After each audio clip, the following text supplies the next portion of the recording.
দিন যায় কাজে, রাত যায় একা, ফোনের ওপারে সবার দেখা।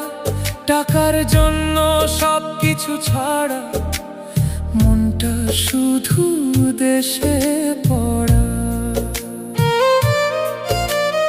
একদিন ফিরবো নিজের ঘরে, মায়ের কোলে মাথা রেখে। এই স্বপ্নটাই বাঁচিয়ে রাখে প্রবাস জীবনের প্রতিটা রাতে।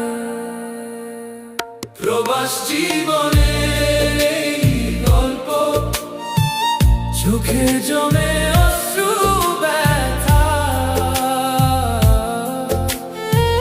হাসির আড়ালে লুকানো